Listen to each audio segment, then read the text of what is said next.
Bienvenidos a Crimenalia. Hoy reconstruimos uno de los casos más recordados de las últimas décadas. Cataluña, otoño de 2001. Mientras las calles de Barcelona se preparaban para el frío, dos internos del centro penitenciario de Lleida iniciaron un plan que acabaría convirtiéndose en una de las fugas más impactantes del país.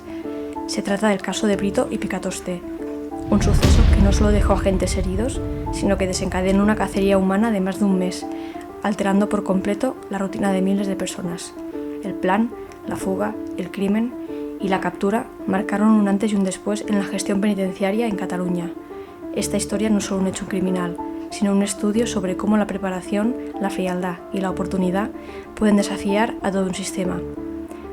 Manuel Brito Navarro nació en 1966 en Nou Barris, uno de los distritos más densamente poblados de Barcelona. A mediados de los 90 fue condenado por un delito violento cometido durante una discusión. Su perfil dentro de prisión era el de un interno dominante, con carácter fuerte, gran capacidad para manipular y habilidad para detectar debilidades ajenas. Francisco Javier Picatoste Arnaldo, nacido un año después en Mieres, Asturias, tenía un perfil diferente. Acumulaba varias condenas por robos y delitos contra la propiedad. Había vivido en Asturias, en Madrid y en Barcelona. En la prisión de Ponent, donde ambos coincidieron, Picatoste destacaba por su carácter más reservado, obediente y aparentemente dócil.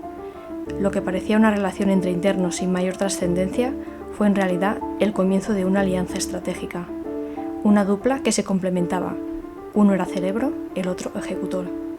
Juntos desarrollarían un plan meticuloso para desaparecer. El domingo 14 de octubre de 2001, Brito puso en marcha la primera parte del plan. Se autolesionó en el brazo provocando un traumatismo. Como estaba previsto, fue trasladado al hospital Arnau de Vilanova, en Lleida, bajo custodia policial. Picatoste, en libertad durante ese fin de semana gracias a un permiso penitenciario, aguardaba fuera del hospital.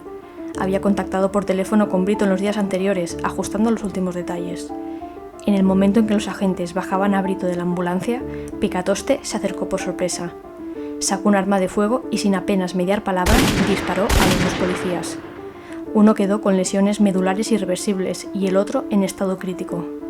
Tras reducirlos, los dos fugitivos robaron sus armas y escaparon en coche a gran velocidad. La operación fue rápida, limpia y totalmente imprevista. En cuestión de segundos, dos presos comunes se convirtieron en los hombres más buscados del país. El vehículo que utilizaron para escapar fue abandonado pocas horas después en el barrio de Magraners, en la periferia de Lleida.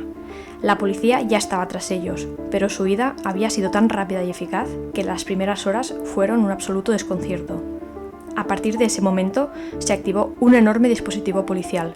Se reforzaron controles en carreteras, estaciones y zonas limítrofes. Los medios de comunicación ya hablaban de la fuga más peligrosa desde los años 80. Sin embargo, Brito y Picatoste no huyeron hacia el extranjero ni buscaron refugio en grandes ciudades.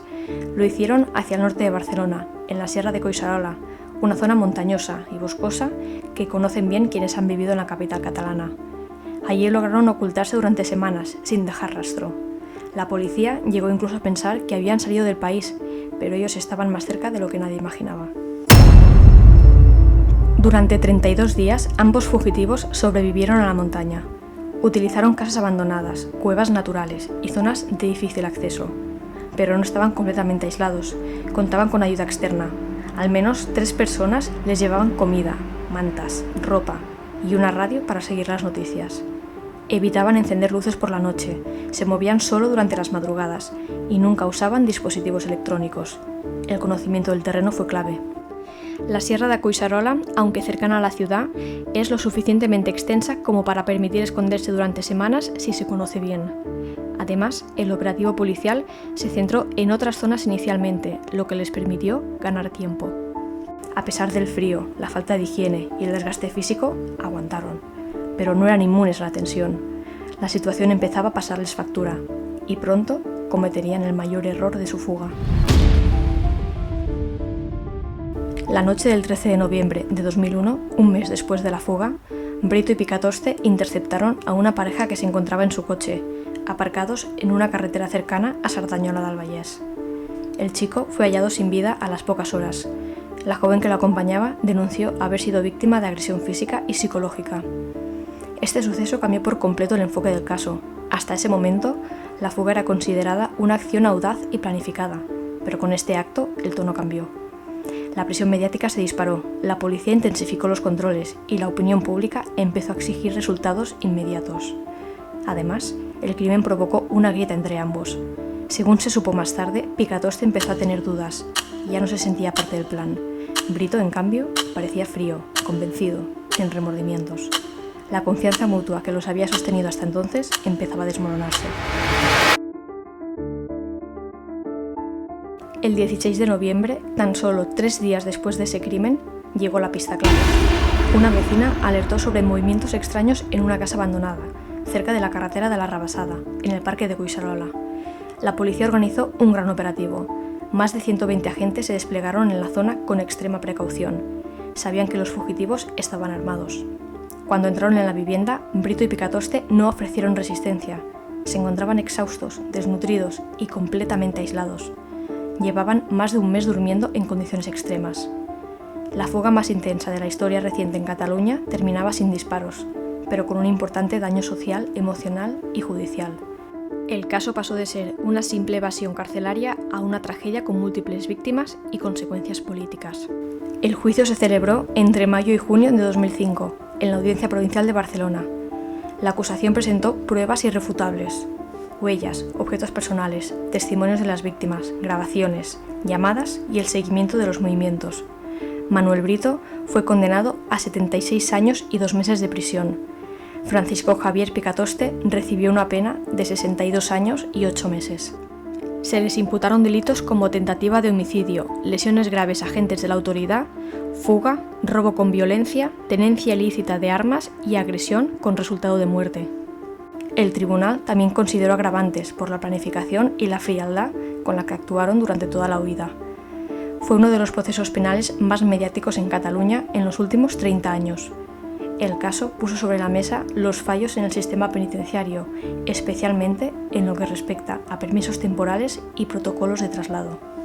En 2007, el Tribunal Supremo dictó una sentencia que señalaba directamente a la Generalitat de Cataluña como responsable civil subsidiaria. Según la resolución, se habían incumplido protocolos de seguridad durante el traslado hospitalario de Brito y la negligencia en la custodia había sido clave en la ejecución de la fuga. Como consecuencia, se ordenó el pago de indemnizaciones a las víctimas directas de los hechos, incluyendo los agentes heridos y las familias afectadas.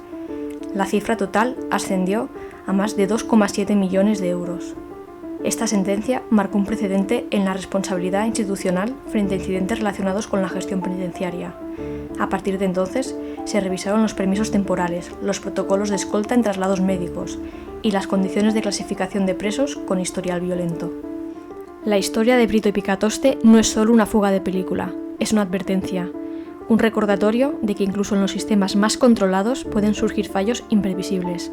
Dos perfiles muy distintos, unidos por una causa común, fueron capaces de engañar a todo un aparato institucional, movilizar a centenares de efectivos y alterar la tranquilidad de miles de personas.